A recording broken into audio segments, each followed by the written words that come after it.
Hi, so about a year ago, I finally got an answer to a lot of problems. Those who know me personally will probably know where this is going. But for those who don't, let's have a little history. So, I was always difficult as a child, temper tantrums, things like that. But that wasn't your normal kind of toddler level grown out of.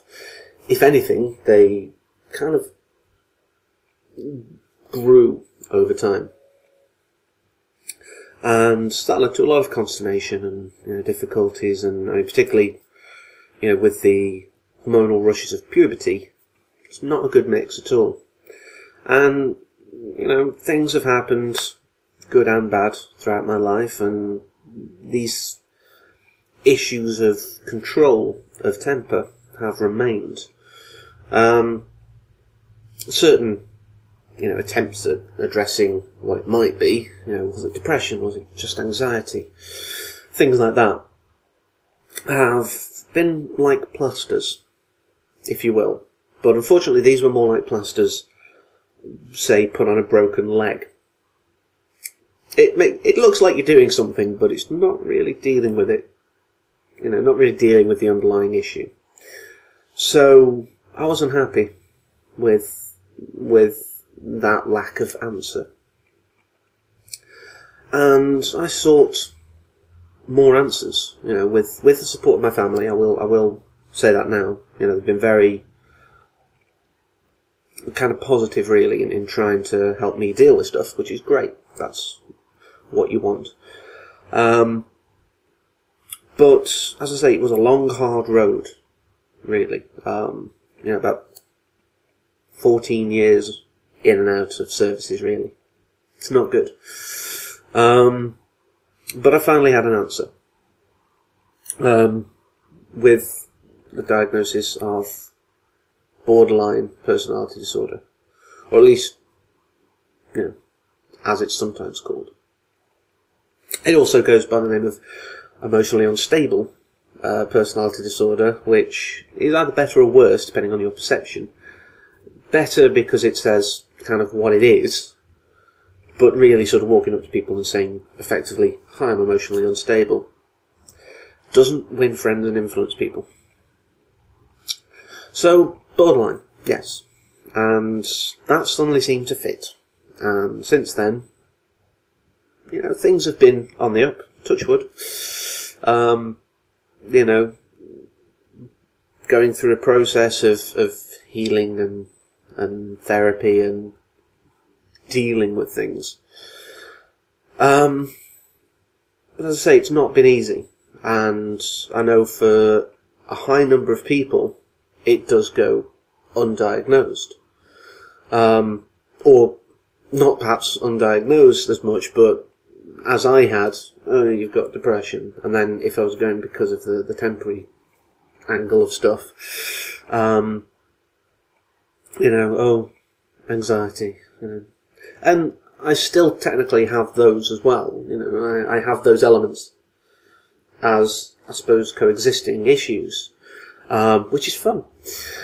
But the underpinning thing that's led to them being so recurrent and perhaps in certain situations quite debilitating is that final answer, if you will. And that was a relief, as I say.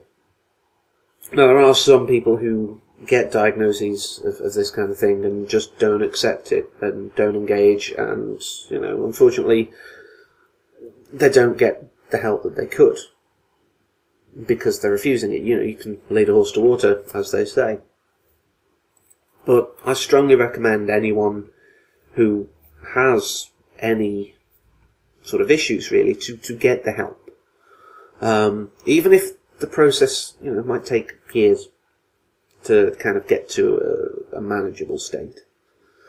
That's better than a life lived in fear and distress. Perhaps what would normally be quite trivial things. I'm not saying that, as I say, I'm not all the way through, so I don't know how it's going to work. I don't know what the end result is.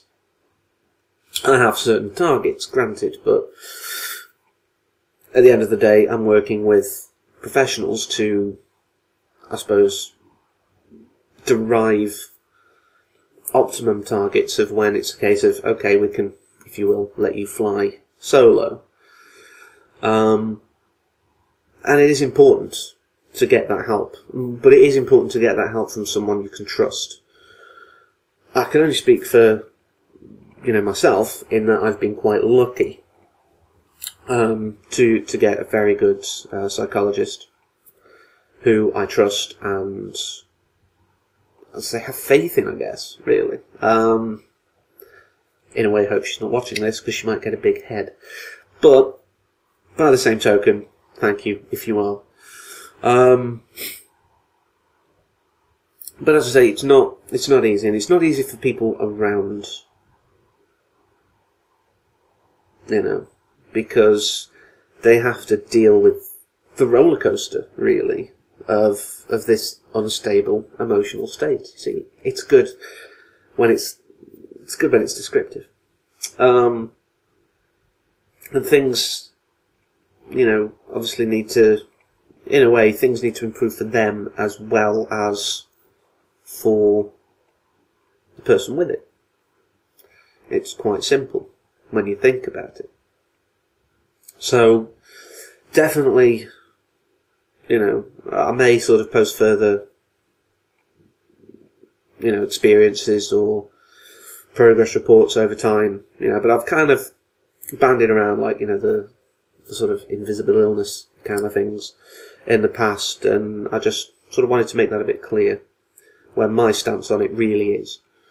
And also, like I say, if you think you might have troubles, don't sit on it, don't hide away, because it doesn't go away. Get the help that you need for you and those around you. And as always, until next time, take care.